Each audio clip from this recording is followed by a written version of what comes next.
इस कार्यक्रम के प्रायोजक हैं कृषि मंत्रालय, भारत सरकार।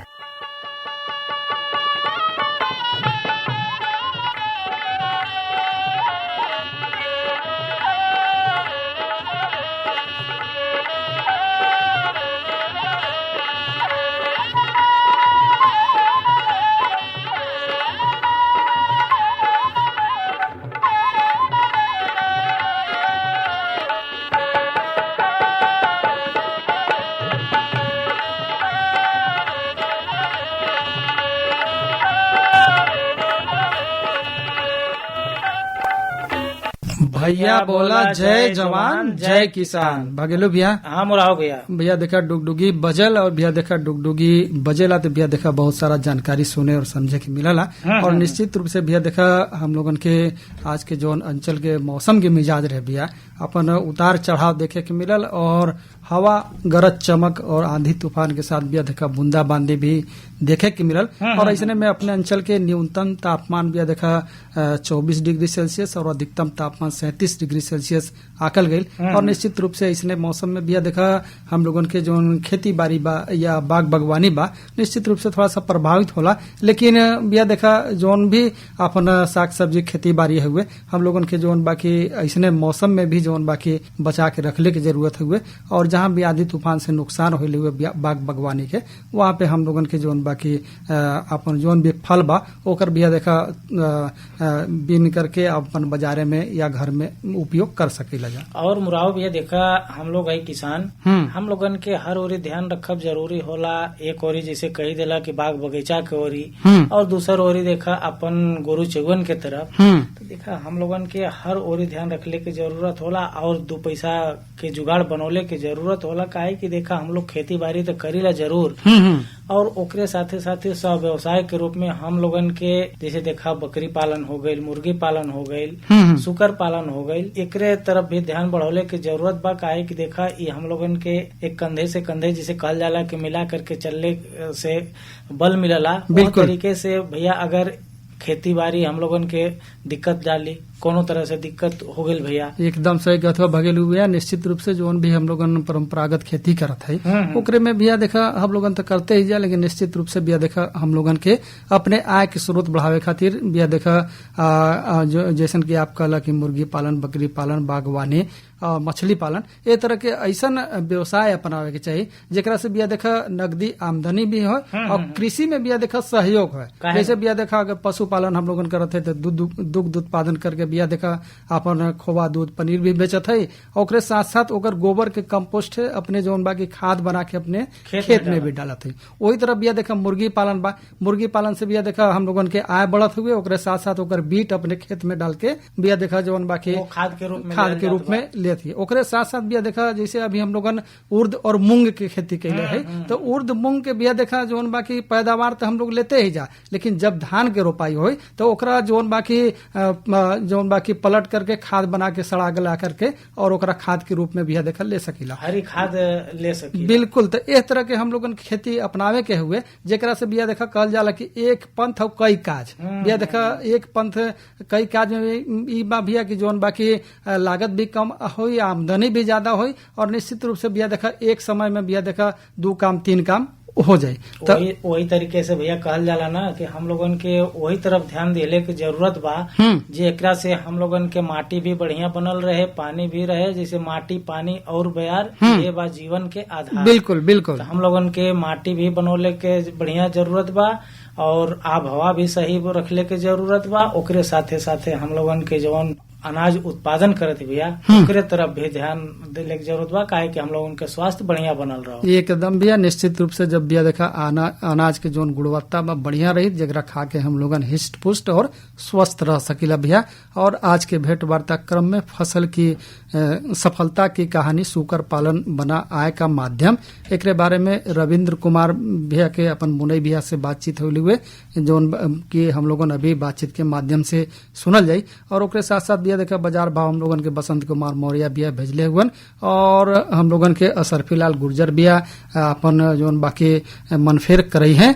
और हम तक अब की बिया देखा शुरुआत का से कही जा भैया देखा, शुरुआत हम लोगन के ये होला कि जानकारी से हो जाए, काहे कि किसान भैया लोग जुटी जालन और टकटकी लगल रहला कि आज अपन बैठकी में का बतावल जा रहल बा।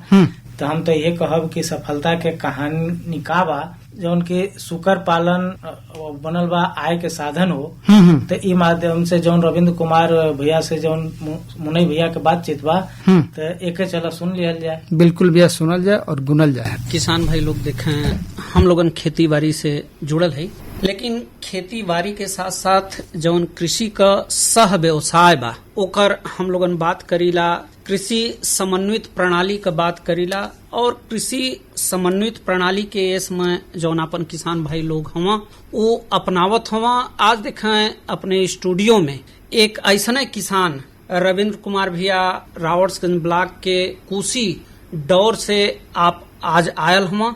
आपका भैया अपने कार्यक्रम में बहुत बहुत स्वागत बा। आप कृषि विविधीकरण जौन कृषि समन्वित प्रणाली बा ओके अपनौले बा, सह व्यवसाय के रूप में आप सुकर पालन कैले हवा। तो सुकर पालन का शौक भैया कैसे जगल आपके? सुकर पालन का शौक जगह कोई बात नहीं हो, कोई अलग से व्यवसाय नहीं रहल अपने पास। ई भर के कुछ न कुछ किया जाए तो अब खेती बाड़ी में है हम लोग तो ज्यादा से ज्यादा पशुपालन का ही लोग वही तरफ झुकाव होला। तो पशुपालन में ढूंढत तो भर के यार आसान है और प्रॉफिटेबल है, वही की तरफ झुकाव के बारे में थोड़ा बहुत जानकारी लेकर के स्टार्ट की। अच्छा, ये जानकारी आप कहाँ से ले लें? शुरुआत में तो हम आगरा के लिए एक प्राइवेट फर्म रहल, वहाँ से थोड़ा सा जानकारी लेकर के ली। और अभी हाल में एक सरकारी संस्था है सब जी, इंडियन बैंक आरसीटी के नाम से अपने रावर्ट्सगंज में अभी हाल में 7 मई से 18 मई तक पिग फार्मिंग का बैच रहल, ट्रेनिंग बैच। अच्छा, तो वही में हम जाकर के क्लास कैनी है। अच्छा भैया, जब आप एकर अनुभव ले लेन ओकरे बाद शुरू कैलेन, तो शुरुआती दौर में कहाँ से आप सुकर पालन शुरू कैलेन? सुकर पालन शुरुआत में 20 बच्चा से स्टार्ट कैले रहनी जी, और जानवर अपने लोकल से ही ले ले रहनी फार्म से। स्टार्टिंग तो हम 2020 में कैले रहनी जी, लेकिन बीच में कोरोना वगैरह की वजह से थोड़ा सा फीड वगैरह में नहीं उपलब्ध हो पौले, तो आदमी नहीं सफलता मिल पौले, तो 1 साल बंद कर के पड़ा। अच्छा, फार्म 1 साल बंद कैले, फिर 2024 से फिर शुरू कैले? हाँ, स्टार्ट कैलिए, तो अब अच्छे प्रोग्रेस पर बा। तो 2024 से आप भैया शुरू कैलेन, इनमें कहाँ से शुरू कैलेन, कई बच्चा से शुरू कैलेन? 2024 में जब स्टार्ट कैली तो अनुभव हो चुका रहा, तो बच्चा से स्टार्ट ना कैली। जी, हम बड़ा फीमेल लिए ली, लगभग 70-75 किलो के साइज का लिया करके अपने यहाँ ही क्रॉस करा करके अपने यहाँ से ही धंधा स्टार्ट कर। 8 फीमेल और 1 मेल से स्टार्ट कैले रहनी है। अच्छा, तो एकर भैया कुछ प्रजाति भी होत हुई? बहुत प्रजाति हो अपने यहाँ, जो सबसे बढ़िया सुख मानला तो large white, landrace, Duroc, large black और यही सब अपने यहाँ बदे हैं। और थोड़ा सा हट करके चाहिए तो इधर TND वगैरह भी बैन झारखंड साइड में, और थोड़ा सा और हट करके चाहिए सबसे बढ़िया अपने यहाँ बदे सबसे बढ़िया लार्ज व्हाइट ही। अच्छा, अपने वातावरण में बहुत बढ़िया सुख मानते हैं। अच्छा, ये जौन सुकर बा भैया आप ले कहाँ से आवन, माने लोकल बाजार से कि जैसे छत्तीसगढ़ झारखंड से भी ले आवन? नहीं, अब एक बार हम लिया, अब अपने पास ही पैदा होते हैं सब। अच्छा, तो अब अब बाहर से नहीं ले? नहीं, बाहर से नहीं ले पड़े। अच्छा, तो एक बार में एक सुकर जौन बा भैया कई बच्चा दे दिले? एक बार में एक सुकर 8 से 12-14 बच्चा तक देवल। अच्छा, तो माने 12-14 के हिसाब से साल में कितना बार देनी? साल में 2 बार, 15 से 16 महीना में 3 बार। अच्छा, इनके रहन सहन का व्यवस्था आप कैसे करना? रहन सहन का फार्म बन गई बा, छोटा बड़ा, जैसे छोटा बच्चन बदे अलग है तो बड़ा बच्चन बदे अलग है। और जो फीमेल हैं, क्रॉस फीमेल हैं, तो उन्हन बदे अलग है, एक सिंगल वो सब जानवर है। अच्छा, तो वो सारी व्यवस्था बनल है, जगह छोटा बड़ा हर तरह के रूम बनल। अच्छा, जैसे गाय भैंस एक हाथा में रह लेना, वैसे सुअर भी रह लेनी? एक हाथा में रह लेवनी, लेकिन ओके 2 दिन के बाद अगर दूसरे हाथा में ले जाइए तो मारपीट कर लेवनी। अच्छा, अच्छा भैया, रोग जोग का भी समस्या? हाँ, रोग का समस्या आवला, ओकर सरकारी वैक्सीन वगैरह उपलब्ध हो जाला आपके पशु अस्पताल पे, अच्छा जिला पशु अस्पताल पे। तो उनमें 2-3 प्रकार का जटिल बीमारी आवाला। अच्छा, कौन कौन भैया? जैसे एक स्वाइन फ्लू। स्वाइन फ्लू के नाम से ही सबसे जटिल है। अगर ये एक बार फार्म में आ गई तो पूरा फार्म साफ होने में टाइम नहीं लगा। अच्छा। और ओकरे बाद भी जैसे FMD जनरल जो है, FMD है, खुरपका मुंहपका, और एक सर्को वायरस है। सर्दी, हाँ, शीत से सर्दी जुकाम बुखार इस नॉर्मली है। अच्छा। हाँ। तो एकरे बदे प्राथमिक उपचार आप स्वयं कर लेना कि डॉक्टर भैया लोगन के बुलाओ ना? नहीं, फार्म अब तो अपने पास अनुभव हो गई बा, तो हम स्वयं अपन उपचार कर लेंगे। अच्छा। जैसे जब बच्चा उत्पन्न होना, जन्म लेना, तो उनकर भी सामयिक देखभाल आप लोगन करना? बिल्कुल बिल्कुल। जब डिलीवरी से पहले 2 दिन पहले से ही आदमी देख रेख में रह जाला, नहीं बच्चा कुछ नुकसान हो जाला अगर आदमी अच्छा। मौके पे नहीं बाके होते। नुकसान हो जाए ना बच्चा के वजह से 1-2 दिन पहले से आदमी देख रेख करला। जन्म भइले के बाद कुछ से 24 घंटा के अंदर दांत काटना, फिर ओकरे 1 दिन बाद आयरन का टीका देना। अच्छा। फिर 1 दिन बाद विटामिन B कॉम्प्लेक्स का टीका देना। फिर कीड़ी का दवाई जो होला ऊ दियाला। फिर 2 दिन 3 दिन लगातार ओके लिव 52 लीवर टॉनिक वगैरह देवल जाला। अच्छा। ये प्रोसेस है। शुरुआत में 5-6 दिन लग जाला, फिर 5 दिन गैप करके 10 में से 15 दिन तक फिर यही प्रोसेस। अच्छा। डोज बढ़ा करके और बाद फिर 25 में से 30वें दिन तक यही प्रोसेस यह चलला। अच्छा, बच्चन के साथ साथ जौन मादा होनी ओहन का मतारी होनी, उनकर भी देखभाल करे के पड़ला प्रसव के बाद? प्रसव के बाद उनकर बहुत देखभाल नहीं बाटे। वहीं थोड़ा बहुत अगर जैसे कि अगर इंजरी वगैरह थोड़ा बहुत चोट वगैरह बाटे तो ओकर देखभाल करे के होला। और बढ़िया मतलब जौन भी उनके भोजन दियाला तो उन बढ़िया भोजन दियाला। अच्छा। उसमें दूध का आवश्यकता ज्यादा होला तो उनके हल्के में कोनो दवाई या उनकर जौन चारा होला वो हल्के में नहीं दिया उसमें। यही देख रेख और ज्यादा नहीं। अच्छा, चारा का बात कैले ना आप, तो चारा का व्यवस्था आप लोगन कैसे कराना? एक ही चारा सब सुअरन के देना कि नहीं अलग अलग देना? नहीं, सबकर अलग अलग हो। अच्छा। हाँ, दूध पिए बच्चा पैदा भइलन ओकरे 21 दिन तक तो दूध पियन। जी जी। 21 दिन के बाद उनके प्री स्टार्टर के नाम से कंपनी का चारा वाला। जी जी। फिलहाल हम लोग तो अब अपने यहाँ ही तैयार कर लेवल जाला। अच्छा, अपने यहाँ कैसे तैयार करना? अपने यहाँ जैसे ओमी पड़ला मक्का है और पालिस है जी, सोया डीओसी है, चावल का किनकी वगैरह ये सब मिक्स करके ओकर मात्रा है। जी जी। हाँ, प्री स्टार्टर में कितना पड़ला, स्टार्टर में कितना पड़ला, तो 3-4 तरह का 5 तरह का जौन फीड बनला ओकर कुल मात्रा अपने पास बात ओके गोलिया करके अपन हम लोग बनावल जाला तो 2-3 रुपया सस्ता पड़ जाला कंपनी के फीड से। अच्छा अच्छा। तो अपने यहाँ वाला चारा अच्छा स्वास्थ्यवर्धक होला कि जौन बाहर से ले आना है आप लोगन का महसूस कराना है आप? नहीं, अपने यहाँ का जौन चारा है तो ज्यादा उपयुक्त। अच्छा। हाँ, उपयोगी ज्यादा है अपने यहाँ चारा, चूंकि इनमें हम देख करके अपन बनावत है कि कौन चीज सही है कौन चीज ना सही है। मक्का सही है कि घून लगा है, का लगा है, कैसे है, सब कुछ है देख करके हम अपने से बनावत है। कंपनी तो सारा सब कुछ वही में मिक्स करके दे दे। बिल्कुल। अच्छा, प्री स्टार्टर के बाद फिर चारा कैसे देना है आप लोगन? प्री स्टार्टर के बाद तब स्टार्टर आवला। अच्छा। प्री स्टार्टर चली 35वें दिन तक। 35वें दिन बच्चा हट जी है मादा अपने मतारी के पास से। अच्छा। तो 35वें दिन जब हटा जी है तो उसके बाद स्टार्टर चले लगी। स्टार्टर चली जब तक बच्चा 25 किलो ना हो गई ना। 25 किलो का बच्चा जब तैयार हो जी है तब फिर उनके ग्रोवर फीड चले लगी। अच्छा। और ग्रोवर फीड चली 50 से 55 किलो तक। 50-55 किलो का जब उनका बॉडी वेट हो जाये तब फिर उनके फिनिशर फीड चले। फिनिशर इतना इनके चलला। ओकरे बाद उनके ब्रीडर फीड एक ठो बनला तो जो नर अपने फार्म पे रखल जाला ओके दियाला। और जेस्टेशन ये जो फीड बनला तो उ गाभिन मादा या तो जो दूध पियावथिन मादा उनके बदे अलग से ही सब बनल। अच्छा अच्छा अच्छा, जैसे कि गर्भाधान बदे भी उनके व्यवस्था करे के पड़ला, उनकर समय एक निश्चित होला। हाँ, उनका समय एक निश्चित होला, 21 दिन पे में हिट पे आवनी। अच्छा, तो जैसे अब बच्चा अगर हम लोग हटा दिली 35वें दिन बच्चा हटा दिली तो ओकरे बाद उनके दवाई दियाला, दवाई दे करके ज्यादा से ज्यादा 1 सप्ताह का समय लेवनी फिर अच्छा हाँ फिर माने गर्भाधान हो जाला। हाँ। तो ओकरे कितना दिन बाद वो बच्चा दे देनी? बच्चा जौने दिन से उनकर 3 दिन का हीट पीरियड होला उनकर। अच्छा, 3 दिन का गरम रहनी, तो 3 दिन में जब आपका जौने दिन लास्ट होता वो दिन से आप जुड़बा तो 114 दिन के अंदर बच्चा दे दी है।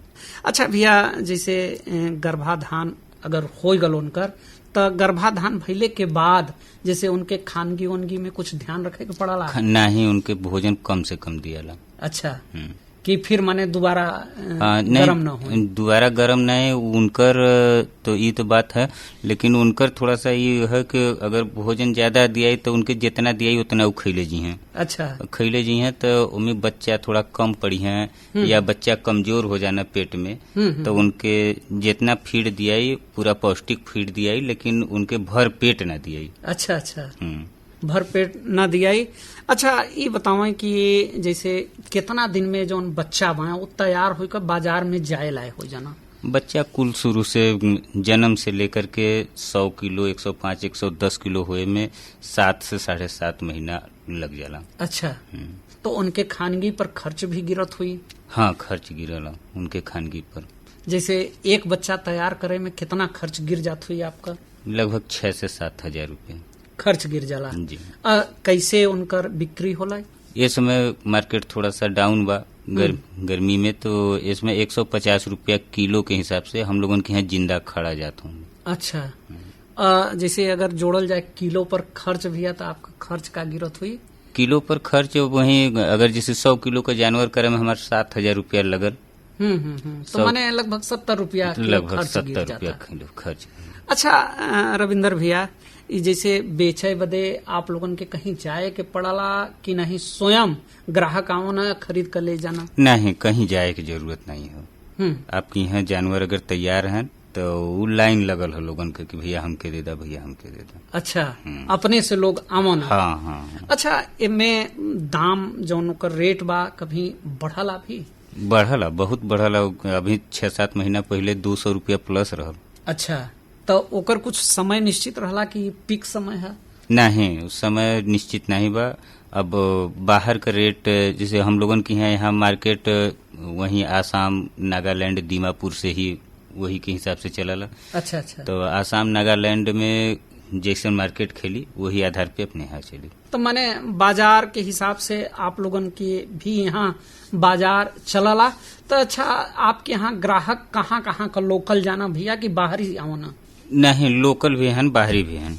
अच्छा, सब हैं। हाँ, एक प्रश्न और हम आपसे कहल चाहब कि हम लोगन अक्सर शहर बाजार में देखिला जौन सुअर होना तो गंदगी ज्यादा पसंद करना, तो आपके यहाँ जौन सुअर बाया वो गंदगी वहाँ व्यवस्था वैसे ही कहल जाला कि नहीं, साफ सफाई? नहीं, जौन फार्म के व्यवस्था है एकदम बिल्कुल दुरुस्त है। पूरा पत्थर लगल हो। अच्छा, पूरा चिकना वाला पत्थर जो लाल पत्थर है पूरा फार्म में एक तरफ से लगल है। साफ सफाई के पूरा सिस्टम बनल बा। उनके गंदगी से मतलब नहीं है।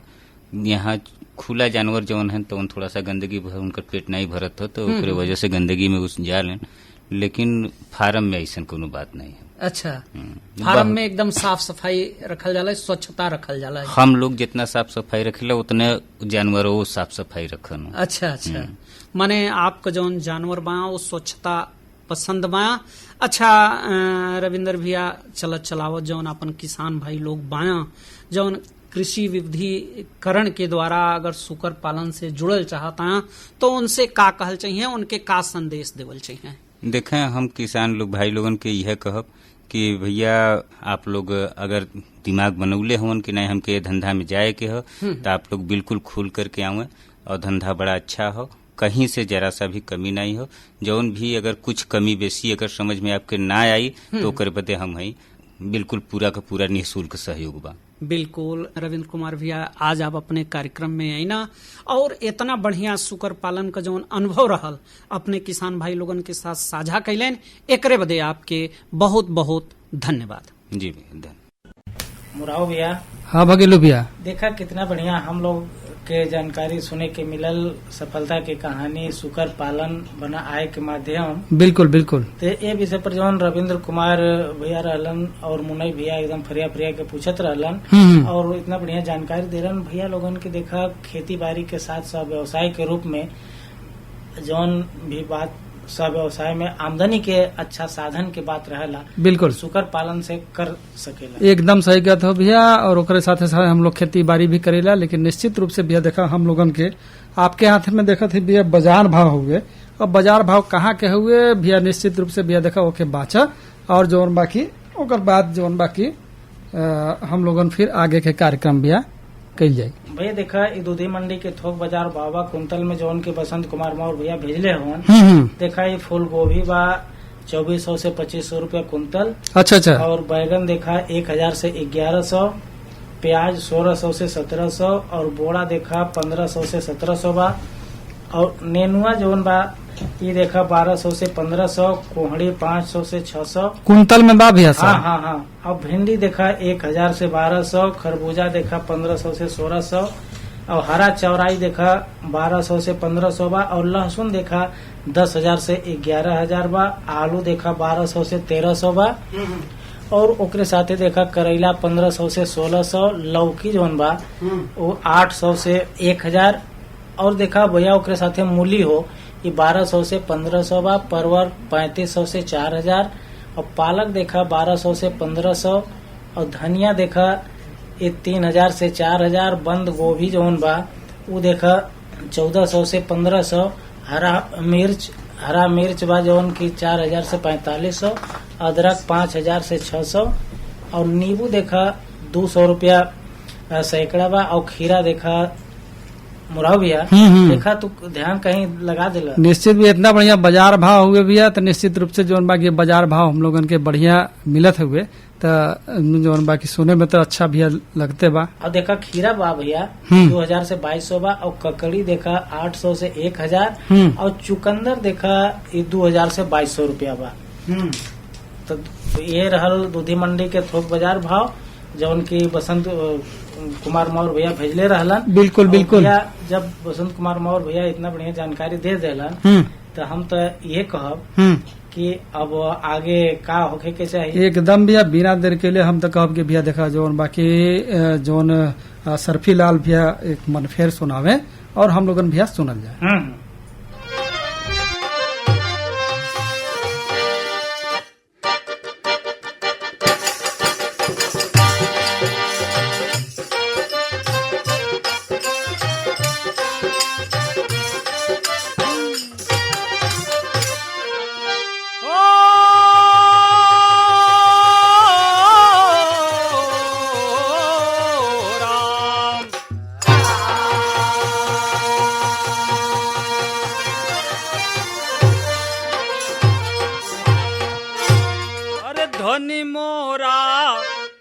धनी मोरा देश कैरा तनवा की सनवा हमरो धनी मोरा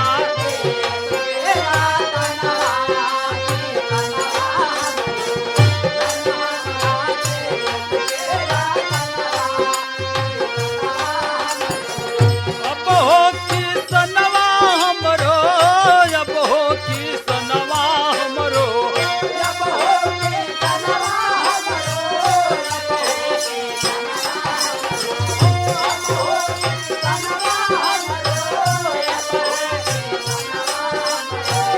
गोदिया में ले के जानमवा की सनवा हमरो, गोदिया में ले के जानमवा की सनवा, गोदिया में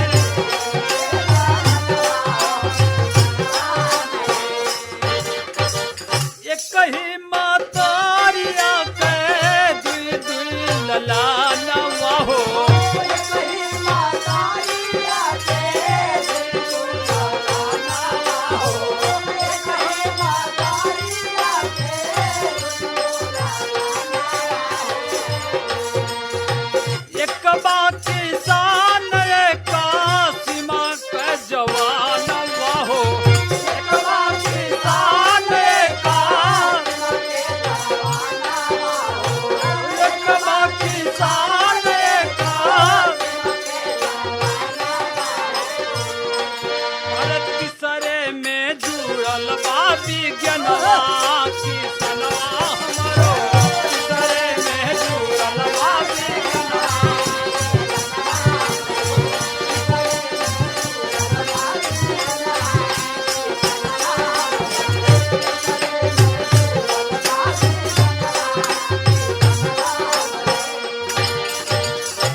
कला दिया हो सीना पर जवान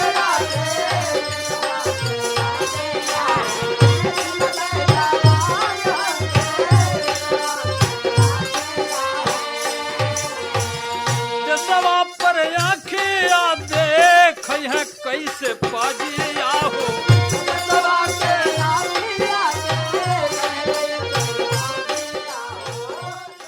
मुराव भैया हाँ वकील भैया। देखा ईरान और सरफिराल गुलजार इनकर संगतिया भैया के गीत गौनी सुने के मिलल रहे। लेकिन देखा अब तो जन ले जाए, लेकिन कुछ देखा संदेश भी बा वो सुनल जाओ। बिल्कुल सुनो। और भाइयों, ये धरती हमारी माँ है।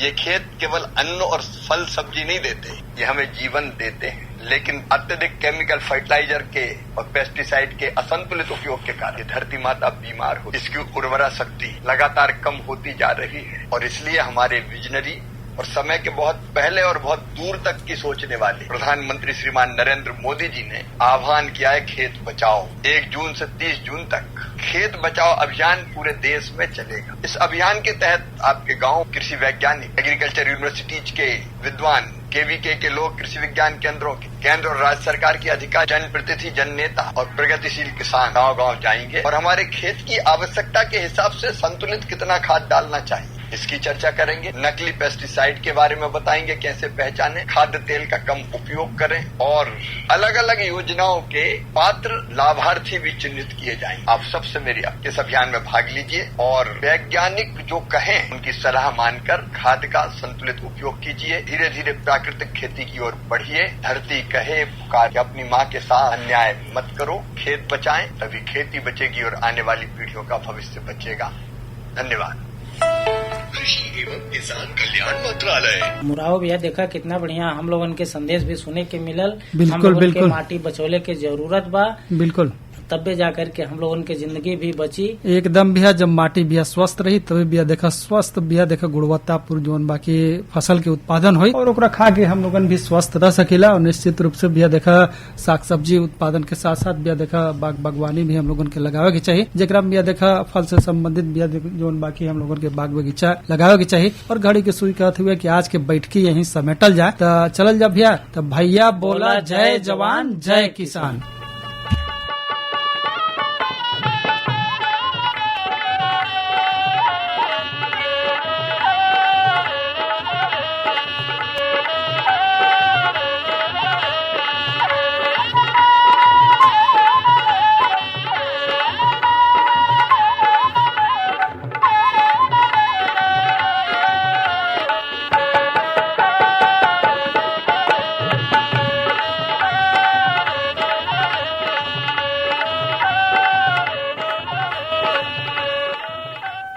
इस कार्यक्रम के प्रायोजक थे कृषि मंत्रालय भारत सरकार।